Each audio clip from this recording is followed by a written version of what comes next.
So what's in store for shoppers this holiday season? Well, lots and lots of choices, for one thing, including a choice of what sort of store you'd like to buy from. And these days, one type of store in particular is struggling to hold its own.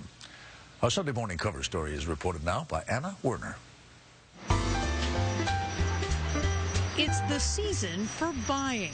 This holiday season sales are expected to ring in at nearly $600 billion as shoppers flood online giants like Amazon, discount stores like Costco, and big box stores like Walmart. Lost in the shopping shuffle, the venerable department store. Yes, I know just what you want. It's a far cry from the days of Miracle on 34th Street, when shoppers flocked to department stores for almost all their holiday needs. But I'll tell you one thing. From now on, I'm going to be a regular Macy customer. All right, dear. The department store was an emporium, a place that basically carried everything for everybody. It really was the social center of a city. Michael Lysicki is a department store historian. He can rattle off the many names of department stores who've gone out of business in the past 50 years. Filene's, Jordan Marsh, G. Fox, Sage Allen, Strawbridge & Clothier, Lip Brothers. Not to mention Marshall Fields, Gimbel's, Wanamaker's, all names from the past. Just look at the list of the big merchants of the mid-'60s. Only one of the stores you see here, Macy's, still exists today. I'm sorry to say, I think the era of department store is past, and I really miss it. Thank you so much. Which brings us to J.C. Penney. The 110-year-old merchandiser is struggling to find its way. Enter new CEO Ron Johnson, who came here from cutting-edge retail powerhouse Apple. My dream is to bring the department store back to its glory. The department store is really part of the fabric of the community.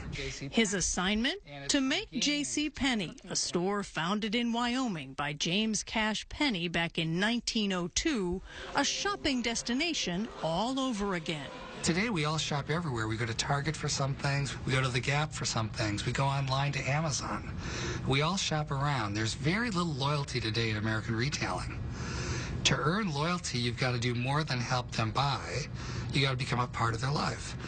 So for the past year, Johnson has been working to transform all 1,100 stores in 50 states into a 21st century state-of-the-art store he calls JCP. We're here today in the future JCP.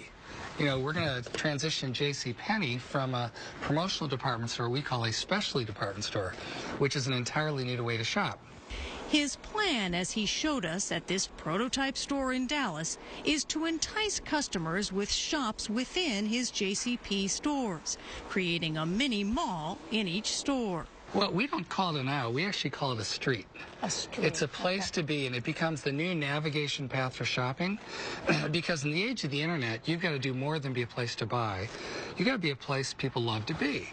And so the street allows you to kind of do things that you couldn't do elsewhere. So while a woman shops for the latest fashions, her husband can be catching up on the scores at the iPad table. I feel like I'm in the Apple store. Right. The kids can head over to the Lego station. Afterwards, they might visit the in-store candy shop for a treat. Throughout, they'll find consistent prices for merchandise. Johnson banished the coupons JCPenney customers relied on for years. The reason we're not using coupons is we would have to artificially inflate the prices 30–40% to offer the illusion of value through a coupon. And that's a fundamental choice. We could either raise our prices and have coupons or price it low every day and try to deliver even more value periodically. We think that's a better way to run a business. Johnson may believe it's better, but without coupons, sales at the new JCP stores dropped 20% in the first 3 months and have continued to decline. And JCP's stock price has dropped by half this year alone. JCPenney is a store of necessities. It's a store of sales. You can't really dress up a store that has really traditionally played a basic role and try to change it almost overnight. So who does have the recipe for department store success? Welcome to Nordstrom, where the family name is still on the door and a family member, Eric Nordstrom, is president of stores. Last year's sales here totaled $10.5 billion. Why do you think Nordstrom has been successful when some other department store chains have faltered? I think we're fortunate in what's been built before us, and being customer-centric and really having that focus has always been there, and that's helped a lot. Thank you. My pleasure. Have a great day. Nordstrom's customer focus is legendary. There's a piano player, a concierge at the front door ready to help with requests, and one rule for employees dealing with customers: use your best judgment. People talk a lot about Nordstrom's return policy, which is what?